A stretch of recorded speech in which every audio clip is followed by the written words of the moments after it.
Olá, amigos. No programa de hoje vou falar sobre a CPI da Petrobras, o cronograma e a promessa da sua instalação. Falo também sobre atos secretos no Senado que provocam um constrangimento geral. Ainda, a seca atinge o Paraná e prejudica a agricultura. Os aposentados aguardam decisões importantes para a vida de todos eles. O programa habitacional do governo, bom anúncio. E ao final, frustração ou realização de um sonho? Vamos ao programa de hoje.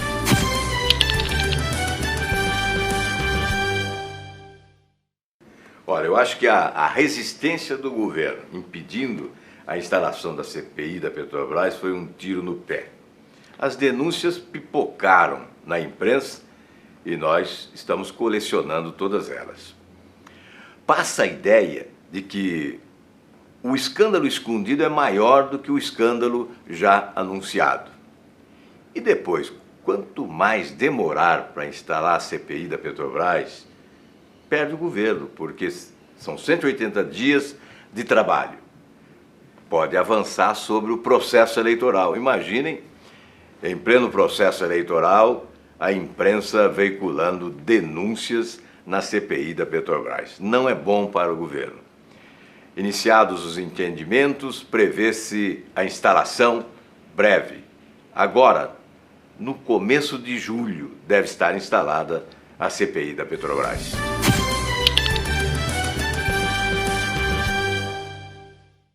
Olha, de uns tempos para cá, o Senado tem sido atacado. Várias denúncias, investigações estão em curso, não só pela polícia do próprio Senado, mas também pela Polícia Federal e pelo Ministério Público. Mas a última denúncia causou um enorme constrangimento: a existência de atos secretos no Senado Federal. Ninguém sabia da existência deles. O presidente Sarney foi à tribuna e disse que não foi a imprensa que descobriu, foi ele que mandou colocar na rede interna do Senado Federal, na internet, esses atos até então secretos. Ocorre que ato secreto é nulo de direito. A Constituição, artigo 37, diz que todo ato público tem que ter transparência, moralidade e publicidade. Não havendo, há nulidade. Quem recebeu salários, nomeado, por exemplo, por um ato secreto, terá que devolver. Depois, evidentemente, que todos os procedimentos judiciários forem adotados. Uma investigação judiciária do Ministério Público responsabilizará aqueles que, eventualmente, são culpados pela existência dessa excrescência, que é o ato secreto, numa casa que tem que ser transparente, como é o Senado Federal. O que nós desejamos é que se esclareça tudo, que se investigue. Por isso, eu defendi a presença do Ministério Público e da Polícia Federal, para não ficar nenhuma dúvida, para se esclarecer tudo e quem dever, pagar. Só assim o Senado vai se reerguer e vai conquistar de novo o respeito do povo do Brasil.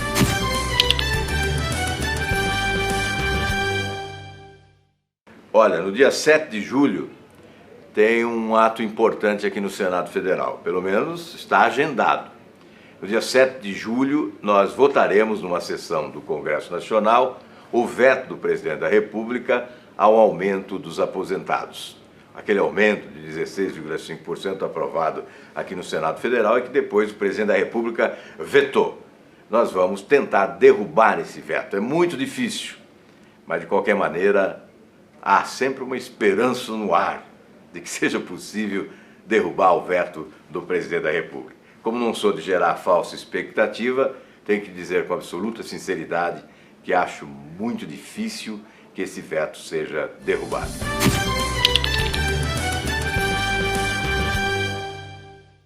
Olha, os aposentados e pensionistas da VASP, da Transbrasil e da Varig, são dois institutos diferentes, Aeros e Aeros, aguardam uma solução ainda para o impasse que vem de longe.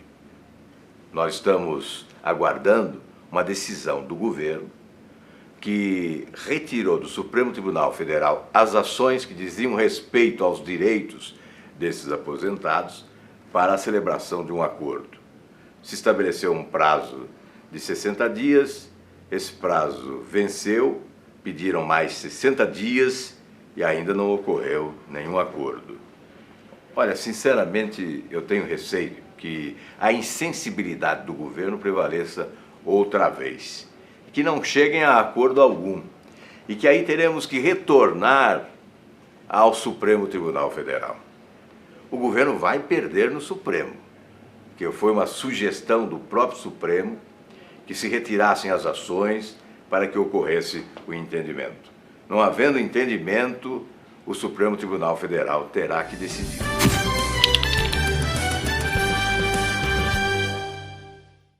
Olha, a seca inclemente que se abateu sobre o Paraná proporcionou enorme prejuízo aos produtores rurais. As perdas suplantam 26 milhões de toneladas. É muita coisa. É um prejuízo enorme. Depois veio a geada e agravou a situação. Mais perdas ainda. A produção de grãos ficou limitada em relação àquilo que deveria ocorrer de produção nesta safra. Cabe ao governo federal atender agora os pleitos da Federação da Agricultura do Paraná.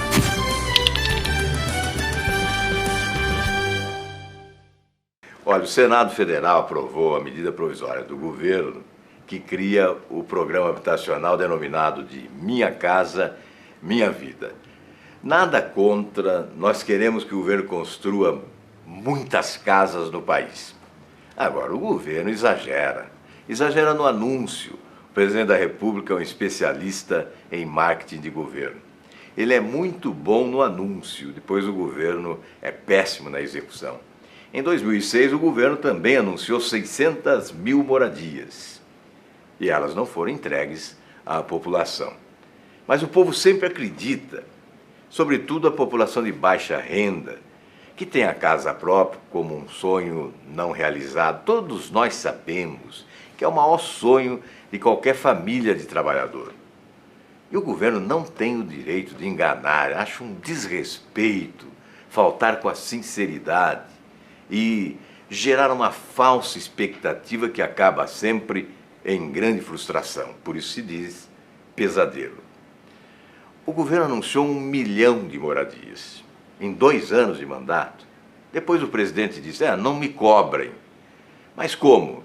Então por que o presidente anuncia se não vai fazer? Gera expectativa e depois frustra. Ou faz cortesia com o chapéu alheio. Promete para que outros cumpram no futuro. Quantos anos levaremos para que o Brasil, através do governo e seus mecanismos oficiais, possa construir 1 milhão de moradias? Eu defendo o respeito e a sinceridade. Seria melhor que o presidente fizesse a conta correta e calculasse melhor quanto ele pode fazer enquanto é presidente da República.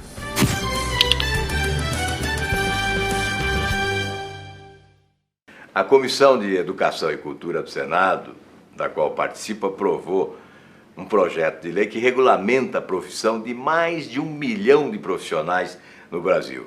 São barbeiros, cabeleireiros, esteticistas, manicures, pedicures, depilador, maquiador, enfim, mais de 1 milhão de trabalhadores. Sou favorável à regulamentação de todas as profissões.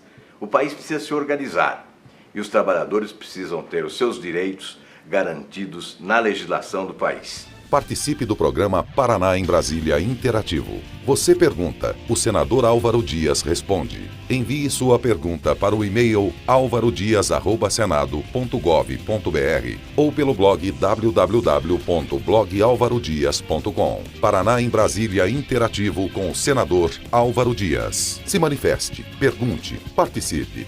Eu terei o maior prazer em responder.